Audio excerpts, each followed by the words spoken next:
नमस्कार, आप देख रहे हैं आपके मुद्दे। मैं हूं आपके साथ हिमांशु दीक्षित और अब बात छत्तीसगढ़ की करेंगे। वैक्सीनेशन प्रक्रिया पर कभी हां कभी ना, यही होता आ रहा था, लेकिन अब हां हो गई है।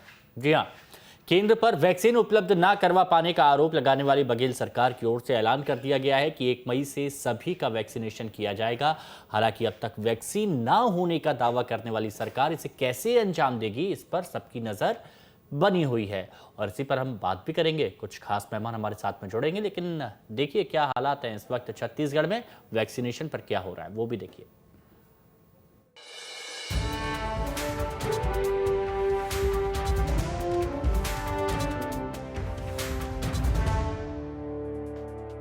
कोरोना का कहर जारी है। छत्तीसगढ़ में कोरोना की रफ्तार डराने वाली है। यहाँ रोजाना रिकॉर्ड तोड़ नए मामलों के आने का सिलसिला थम नहीं रहा। 29 अप्रैल को छत्तीसगढ़ में 15,804 नए मरीज सामने आए, जबकि 251 कोरोना मरीजों की मौत हो गई। 28 अप्रैल को छत्तीसगढ़ में 15,563 नए मरीज मिले, जबकि 279 कोरोना मरीजों ने दम तोड़ दिया। 27 अप्रैल को छत्तीसगढ़ में 14,893 नए मरीज मिले, जबकि 246 कोरोना मरीजों की जान चली गई। 26 अप्रैल को प्रदेश में 15,084 नए मामले सामने आए, जबकि 226 कोरोना मरीजों की मौत हो गई। 25 अप्रैल को 12,666 नए मरीज मिले, जबकि 190 कोरोना मरीजों की मौत हो गई। 24 अप्रैल को 16,731 नए केस सामने आए, जबकि 203 कोरोना मरीजों ने दम तोड़ दिया। 23 अप्रैल को 17,397 नए मरीज मिले, जबकि 219 कोरोना मरीजों की मौत हो गई। 22 अप्रैल को छत्तीसगढ़ में 16,750 नए मरीज मिले, जबकि रिकॉर्ड 197 कोरोना मरीजों की मौत हो गई। कोरोना का संकट कष्ट बढ़ाने के साथ साथ जानलेवा भी होता जा रहा है। छत्तीसगढ़ सरकार ने केंद्र से 50 लाख वैक्सीन की मांग की है, लेकिन इसकी उपलब्धता कब से होगी ये अब तक साफ नहीं हो पाया है। इस बीच स्वास्थ्य मंत्री टीएस सिंहदेव ने ये साफ कर दिया है कि 1 मई से 18 साल से ऊपर के सभी लोगों के लिए वैक्सीनेशन प्रक्रिया ओपन कर दी जाएगी। बहुत दिनों से इस बात की मांग थी कि 18 साल से ऊपर 18 से 45 आयु वर्ग के नागरिकों को भी टीकाकरण हो, और इस मांग को सोनिया जी ने भी, राहुल जी ने भी, हमारे मुख्यमंत्री जी ने भी, हम सब ने उठाया था। और 1 मई का दिन अब आ गया। कल 1 मई के दिन टीका लगे ना लगे इस पे संशय बनी हुई थी कि टीका पहुंचेगा कि नहीं। हमने तैयारी रखी थी स्वास्थ्य विभाग की ओर से, लेकिन टीका पहुंचेगा कि नहीं इसका निर्णय नहीं था। आज माननीय मुख्यमंत्री जी ने वरिष्ठ अधिकारियों के साथ सभी मंत्रिमंडल के सदस्य उपस्थित थे, उसमें ये निर्णय लिया है कि जितनी वैक्सीन हमारी आ रही है वो सभी वैक्सीन को हम 1 तारीख से ही लगाना चालू कर देंगे, क्योंकि लोगों में बहुत उत्सुकता इस बाबत थी कि देरी ना हो। क्योंकि हवाई जहाज से ये वैक्सीन करीब 11:30 बजे पहुंचेगी। हमारा अनुमान है कि वेयर हाउस में 12:30 बजे तक ये वैक्सीन आ जाएगी। तो 12:30 बजे से कल ही जहां जहां वैक्सीन को पहुंचा के टीकाकरण चालू किया जा सकता है, उसको टीकाकरण चालू करने का निर्णय माननीय मुख्यमंत्री जी ने लिया है। इसके बाद कहते हैं अच्छा कर रहे हैं आप, होना चाहिए कल से वैक्सीन। मैं इसका विरोधी नहीं हूं और बहुत इसका स्वागत करता हूं, लेकिन जो है वो उसको फिर कहां जाति धर्म छांटेगा, वहां पे वो बूथ वाला छांटेगा, बुलाएगा भीड़ के अंदर में से कौन आदमी नीला वाला है, कौन पीला वाला कार्ड वाला है, कौन सफेद कार्ड वाला है, तो उसको वहां पर क्या स्थिति होगी आप जानते हैं। इस हालांकि वैक्सीनेशन न होने की बात कहने वाली बघेल सरकार इस वैक्सीनेशन प्रक्रिया को कैसे चलाएगी, कितनों का वैक्सीनेशन इसके तहत हो पाएगा, ये बड़ा सवाल बरकरार है। रायपुर से न्यूज स्टेट के लिए आदित्य नामदेव। तो समझ गए आप, और अब सीधे बात करते हैं, मेहमानों से तारुफ कराते हैं। डॉक्टर अखिलेश देवरस जी, हेल्थ एक्सपर्ट हमारे साथ बने हुए हैं, और फिलहाल अभी हमारे साथ सुबोध हरितवाल जी, प्रवक्ता इंडियन यूथ कांग्रेस के जुड़े हुए हैं, और कुछ ही देर में बीजेपी की तरफ से भी हमारे साथ में जुड़ेंगे। आप सभी का बहुत बहुत स्वागत है। आप भी डॉक्टर साहब, मैं आपसे शुरुआत करूंगा। देखिए, वैक्सीनेशन की बात की जा रही है, कई लोगों के मन में संशय है, कई लोगों के मन में सोच एक चल रही है, घर बना के बैठी है कि वैक्सीन का क्या होगा क्या नहीं होगा। तो ज़रा थोड़ा सा आप लोगों को ये पहले बता दीजिए कि वैक्सीन कितनी ज़्यादा ज़रूरी है इस आपदा काल में।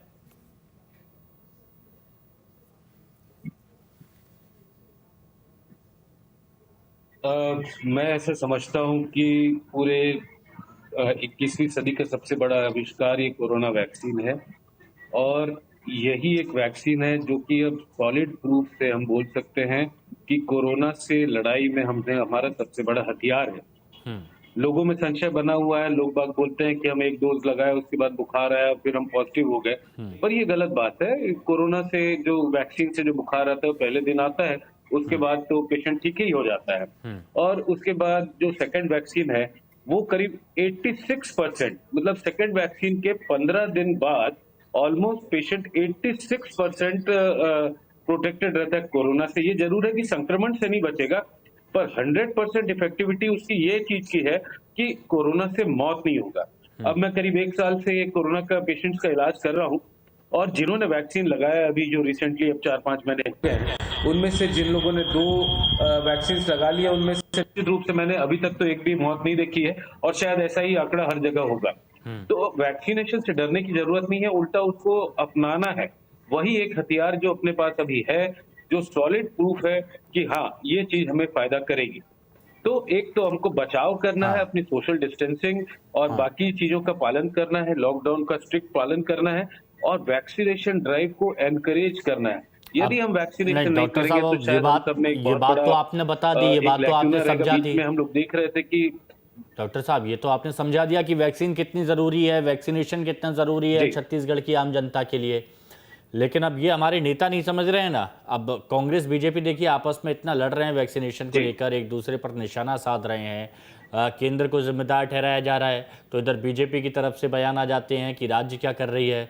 तो इसमें छत्तीसगढ़ की जनता अपने आप को खैर बहुत ज़्यादा ठगा हुआ महसूस कर रही है। हमारे साथ सुबोध जी जुड़े हुए हैं। सुबोध जी, अभी आज भी मेरी स्वास्थ्य मंत्री टी.एस. सिंहदेव से बात हुई है, 2 दिन पहले भी स्वास्थ्य मंत्री टी.एस. सिंहदेव से बात हुई थी। उन्होंने कहा था कि हमने 50 लाख वैक्सीन का ऑर्डर किया, 25 सीरम इंस्टीट्यूट से, 25 भारत बायोटेक से। भारत बायोटेक की तरफ से मिल रही है, लेकिन वो भी कैसे, मई में थोड़ी बहुत मिलेंगी, फिर जून में मिलेंगी और फिर जुलाई में मिलेंगी। जुलाई के अंत तक ये पूरी 25 हो पाएंगी। सीरम की तरफ से कोई जवाब दिया नहीं गया है। और अब उस वक्त जब कहा गया था स्वास्थ्य मंत्री की तरफ से, तो ऐसे में कैसे चल पाएगा? अब आज जो खबर निकल के सामने आ रही है कि कल से ये सारी चीज़ें शुरू हो रही हैं, वैक्सीन लगेंगी, तो कैसे लगेंगी जब हमारे पास इतनी भारी तादाद में वैक्सीन होगी नहीं, इतने सारे लोगों को मैनेज करना होगा, तो कैसे करेंगे आप बताइए?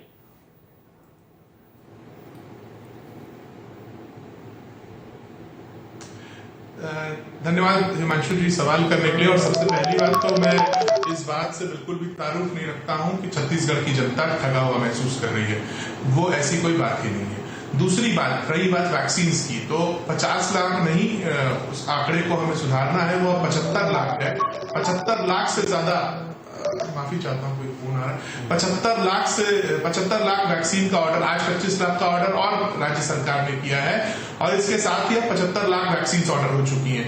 मैं आपको ये विश्वास दिलाना चाहता हूं कि सरकार ने यदि कहा है तो कल से वैक्सीन का लोगों को लगना शुरू हो जाएगा, ये भी तय बात है। और जितना भी स्टॉक अभी अवेलेबल है, अगर आप भी स्वास्थ्य मंत्री जी को सुन रहे थे, मैं भी सुन रहा था, उनकी बातों से ये साफ है कि 1 मई से हमें युवाओं को वैक्सीन लगाना है, 18 साल से ऊपर के लोगों को मतलब लगाना है, ये बात तय है। क्योंकि इस उम्र सीमा के लोगों में सबसे ज्यादा उत्सुकता वैक्सीन को लेकर के है, जैसे डॉक्टर साहब ने भी कहा, क्योंकि ये लोग सबसे ज्यादा इसे स्टडी भी करते हैं, गूगल करते हैं, सारी चीजें देखते हैं। जैसे डॉक्टर साहब ने कहा कि उसके सेकेंड डोज के 15 दिनों बाद 86% से ज्यादा चांसेस होते हैं कि एटलीस्ट इससे डेथ नहीं होती है। तो ये सारी चीजें ऐसे ही जो पढ़े लिखे डॉक्टर्स हैं, इन लोगों के माध्यम से, सोशल मीडिया के माध्यम से हमें जानकारियां मिलती रहती हैं। तो मुझे लगता है कि ये आयु वर्ग सबसे ज्यादा प्रशिक्षित है वैक्सीन को लेकर के, और वो चाहता है कि वैक्सीनेशन ड्राइव बहुत मजबूती से चले और हो। उनकी इच्छा अनुरूप, उनकी इच्छाओं का सम्मान करने के लिए राज्य सरकार ने वैक्सीनेशन ड्राइव को 100% कल से शुरू करने का फैसला लिया। और रही बात वैक्सीन की क्वांटिटी की, कल भी वैक्सीन का एक खेप छत्तीसगढ़ पहुंच रहा है। 10 दिनों के अंदर और आने की डेट्स दी गई हैं। और जो आपने कहा जुलाई एंड, मैं उसको फिर ठीक करना चाहूंगा। जो सीरम जो भारत बायोटेक है उसने कहा है जून एंड तक पूरी 25 लाख वैक्सीन डिलीवर कर देंगे। तो लगातार वैक्सीन आती रहेगी, लगते रहेगी, ये तो मैं कोई संशय नहीं है। करीबन 15 मिनट जो बात हुई स्वास्थ्य मंत्री टीएस बाबा से, प्रोसेस को फास्ट करने का भी प्रयास, तो जो 10-15 मिनट मेरी टीएस बाबा से बात हुई, जो उन्होंने मुझसे कहा, मैं वही बात यहाँ पर बोल रहा था। उसमें अपनी तरफ से मैंने कुछ ऐड नहीं किया है। मैं कोशिश यही करता हूँ कि शब्द शब्द वो सारी चीजें उनका विशेष तौर पर मैं ध्यान रखूं। मैं फिर से आता हूँ, मैं सर आपके पास, है ना सुबोध जी, फिर से आता हूँ। राजीव चक्रवर्ती जी बीजेपी प्रवक्ता हमारे साथ जुड़ चुके हैं। तो मैंने सोचा मैं सुधार। हाँ ठीक है, चक्रवर्ती जी स्वागत है आपका। राजीव चक्रवर्ती जी, बहुत सारे सवाल खड़े हो रहे थे। आप लोग कह रहे थे कि पहले तो बहुत डंका बजाया था, ढोल नगाड़े बजाए थे कि हम सबको फ्री में वैक्सीन लगवाएंगे, अब केंद्र के आगे हाथ फैला रहे हैं। और ये भी सवाल खड़े हो गए थे कि कहां से वैक्सीन लगेगी। लेकिन आज डंके की चोट पर टीएस बाबा ने कहा और कह दिया उन्होंने कि वैक्सीन कल से लगेगी, no if no but, vaccine लगेगी, कोई कमी नहीं है।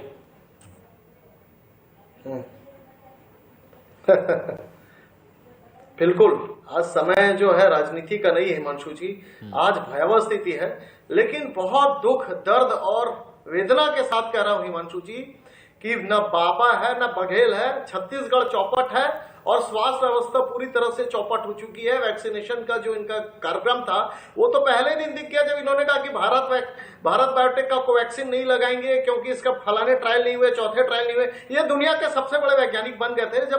जब 16 देशों में निर्यात हो रहा था भारत बायोटेक का, तो बाबा जी 10 जनपद को खुश करने के लिए छत्तीसगढ़ की जनता के साथ खिलवाड़ कर रहे थे। ये इनकी नीति और नियत है। आज राजनीति करने का समय नहीं है, भयावह स्थिति है। राजीव जी, 2 बार आपने बोल दिया आज राजनीति करने का समय नहीं है, सही समय पर और किए भी जा रहे हैं और बोल भी रहे हैं कि राजनीति करने का विषय नहीं है।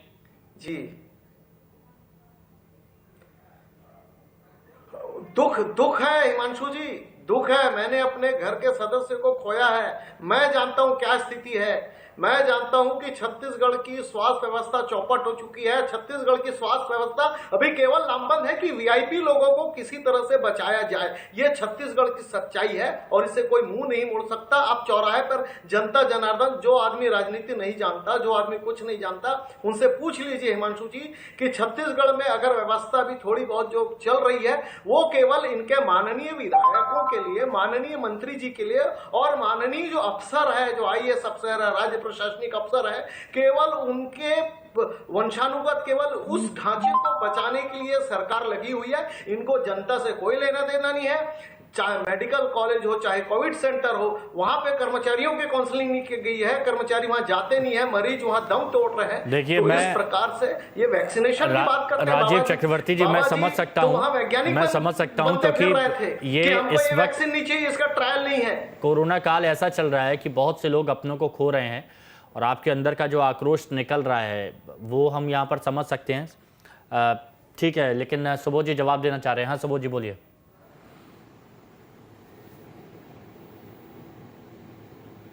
देखिए, मैं तो सबसे पहले राजीव भैया के प्रति श्रद्धांजलि अर्पित करता हूं, जिनको जो भी इनके परिवार में नुकसान हुआ है।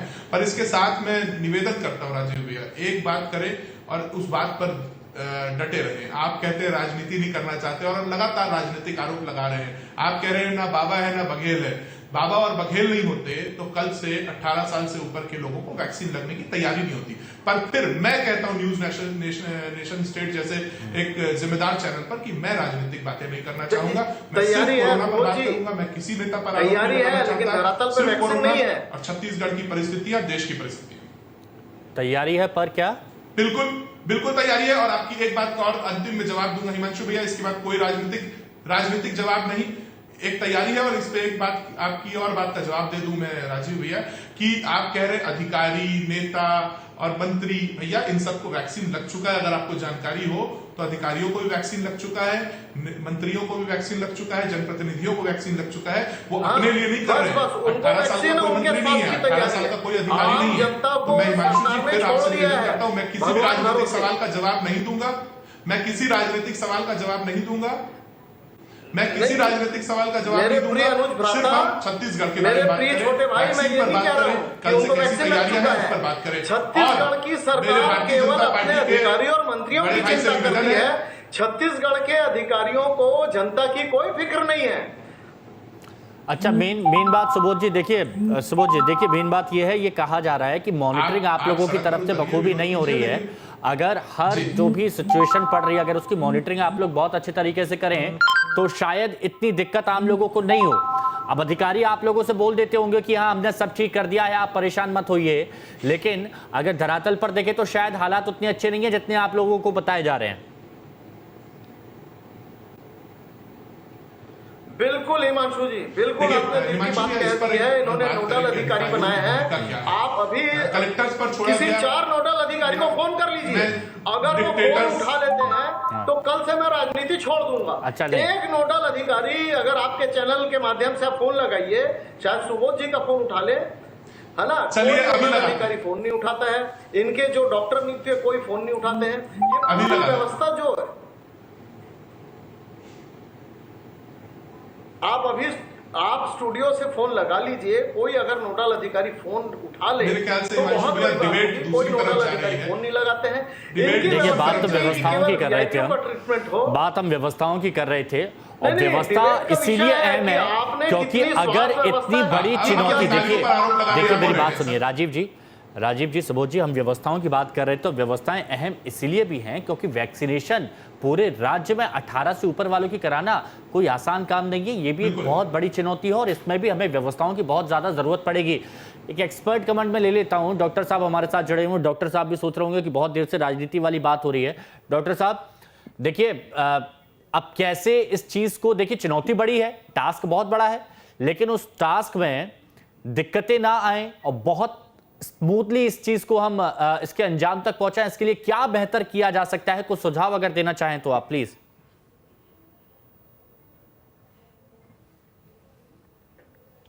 बिल्कुल सर, आज मैं एक प्रशिक्षण शिविर का हिस्सा था जिसमें मैं प्रशिक्षित कर रहा था लोगों को, और वो लोग होम आइसोलेशन टीम थी, आयुष डॉक्टर्स की टीम थी, और मुझे बताते हुए खुशी हो रही है कि कलेक्टर साहब यहाँ बिलासपुर के जो है उसमें, और जो होम आइसोलेशन की टीम थी ना वो पूरी चाक चौबंद थी।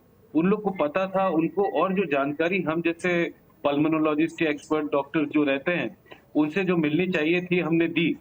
और मैं बता रहा हूं कि शायद सिस्टम फेलियर पहले रहा हो क्योंकि अचानक एक सुनामी आया, पर अब जाके हमें ऐसा लग रहा है, आई एम सॉरी टू से, ये नोडल अधिकारी की बात कर रहे थे, पर मेरी नोडल अधिकारी डिप्टी कलेक्टर हैं और वो मुझे रात को 2 बजे भी फोन करती कि एक ऐसा मरीज आपका था, उसको ऐसी तकलीफ हो रही है। आप मोनिका साहू मैडम को जरूर लगाइएगा फोन, सॉरी मतलब मैं उनका नाम ले रहा हूं, पर ऐसा नहीं है सर, प्रयास सबकी तरफ से हो रहा है और प्रयास करने से ही होगा। अगर इतनी बड़ी जनता है, इतना बड़ा प्रदेश है, लोग बहुत छोटे छोटे विलेजेस में आंगनबाड़ी कार्यकर्ता तक को इन्वॉल्व किया जा रहा है। आज मैं उस प्रशासनिक बैठक में था फॉर्चुनेटली, पर मुझे समझ में आया कि कैसे मितानिन लोगों से, कैसे एएनएम लोगों से, कैसे एक पल्स ऑक्सीमीटर से पूरा गांव को हम चेक कर सके। उस तरीके से ये जो सुचारू जो चेन बनी हुई है, इस चेन से ही अगर जाएंगे तो ही वैक्सीनेशन संभव है। एक जगह भीड़ लगाने से फायदा नहीं, बहुत अच्छी बात कोरोना बढ़ेगा ही, लेकिन प्रॉपरली डिस्ट्रीब्यूट भी करना है। हमें ये भी देखना है, हमें ये भी देखना है कि कहां पर केसेस इंक्रीज हो रहे हैं, कहां पर संक्रमण की रफ्तार कैसी है, कहां पर पॉजिटिविटी रेट कैसी है, कौन से ग्रामीण क्षेत्रों में कैसे पहुंचाई जा सकती है। तो ये बहुत बड़ा टास्क, इसलिए मैं यहां पर कह रहा था। कुछ कह रहे हैं सुबोध जी? हाँ बोलिए। इसके लिए ना ये एएनएम मतलब ये प्रॉपर, बिल्कुल आपने बात सही की, एएनएम आइसोलेशन सेंटर से जो टीम जारी है उसी के थ्रू वैक्सीनेशन होगा तो बहुत अच्छा होगा। अच्छा ठीक है, हाँ सुबोध जी बोलें।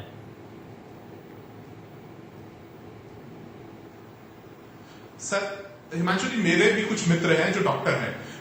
क्योंकि मैं बायोलॉजी का स्टूडेंट था तो मेरे सारे मित्र डॉक्टर बन गए, मैं नहीं बन पाया, अलग बात है।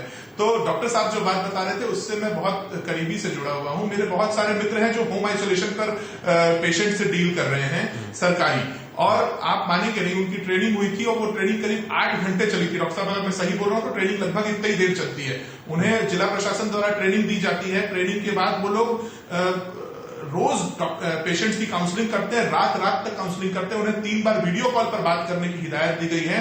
वो लोग वीडियो कॉल्स पर तक पेशेंट से बात करते हैं, उनकी डेली की जो हेल्थ रिपोर्ट है वो लेते हैं। और इसके बाद अगर आप मुझसे आंकड़ा पूछेंगे तो मुझे लगता है कि डॉक्टर साहब मुझसे बहुत ही मेरी बातों से एग्री करेंगे। एक डॉक्टर लगभग 100 से 110 होम आइसोलेशन के पेशेंट्स को डील कर रहा है। तो इन परिस्थितियों में अगर 1-2 फोन मुझसे छूट जाता है तो मैं नहीं समझता कि वो कोई गलती है, वो लोग अपना काम अच्छा कर रहे हैं। इसके बाद आप अगर देखिए ये सुबोध जी, ये सब हम देख रहे हैं कि सब लोग जी तोड़ से कोशिश कर रहे हैं, प्रयास अब अच्छा कर रहे हैं। मैं वैक्सीनेशन की एक जो मुहिम है उसको और कैसे बेहतर बना सकते हैं उस पर फोकस कर रहा हूं मैं, वैक्सीनेशन की मुहिम। राजीव जी देखिए, राजीव जी हम समझते हैं कि दिक्कतें सबको आ रही है, प्लीज वक्त कम है मेरे पास। वैक्सीनेशन जो 45 से ऊपर वालों का चल रहा है। हाँ राजीव जी, आप कुछ सुझाव अगर देंगे तो बहुत अच्छा लगेगा, मुझे बहुत अच्छा लगेगा। और मुझे लगेगा कि यहाँ पर विपक्ष भी पुरजोर तरीके से खड़ा है साथ में। तो विपक्ष उस पर सुझाव देखिए, नहीं बिल्कुल कंधे से कंधा मिलाने का समय है। लेकिन दुख क्या होता है हिमांशु जी, माननीय मुख्यमंत्री जी अब पत्र लिखते हैं हर बात पे। देखिए, जो कोशिश होनी चाहिए थी, जैसे कोशिश राजस्थान ने किया, जो कोशिश हरियाणा ने किया, जो कोशिश पंजाब ने किया, वो तो पंजाब कांग्रेस शासित है, लेकिन एक परिपक्वता दिखती है, एक तैयारी दिखती है। लेकिन होता क्या है कि रिदम वहीं से टूट गया जब 2.5 लाख वैक्सीन आपने खराब कर दिए कि आपको ये दिखाना था कि ये भाजपा का वैक्सीन है, कोवैक्सीन। नहीं, अब देखिए ना, अब ये बताइए आगे कैसे हम बेहतर कर सकते हैं। तो ये जो मांग और राजीव जी, हिमांशु जी प्लीज 30 सेकंड बचे मेरे पास, 30 सेकंड बचे राजीव जी, उस गलती को सुझाव दे रहे हैं तो दे दीजिए। मांग और पूर्ति का जो, हाँ हिमांशु जी, अभी ये समय है कि जितनी, हाँ मैं सुझाव यही है कि जो सही तरीके से मॉनिटरिंग करके कितनी डिमांड है, कितनी हमारे पास आ सकती है, वो डिमांड और पूर्ति के बीच में मेन बात यही निकल के सामने आई है। सुनिए प्लीज एक मिनट। देखिए, बेहतर सबसे यही है, डॉक्टर साहब भी ये बात मान रहे हैं कि मॉनिटरिंग बहुत जरूरी है और मॉनिटरिंग बहुत अच्छे से होगी तो वैक्सीनेशन की जो एक मुहिम चलाई जा रही है ये बहुत अच्छे से चलाई जा सकती है। आप सभी का बहुत शुक्रिया हमारे साथ यहाँ पर जुड़ने के लिए। सुबोध भाई, एक सजेशन कि अगली बार जब आप हमारे साथ जुड़ें तो प्लीज म्यूट करके जुड़ें क्योंकि बहुत डिस्टर्बेंस यहाँ पर आती है। बहुत बहुत शुक्रिया आप सभी का हमारे साथ जुड़ने के लिए। और यहाँ पर आपके मुद्दे में इतना ही, दीजिए इजाजत, नमस्कार।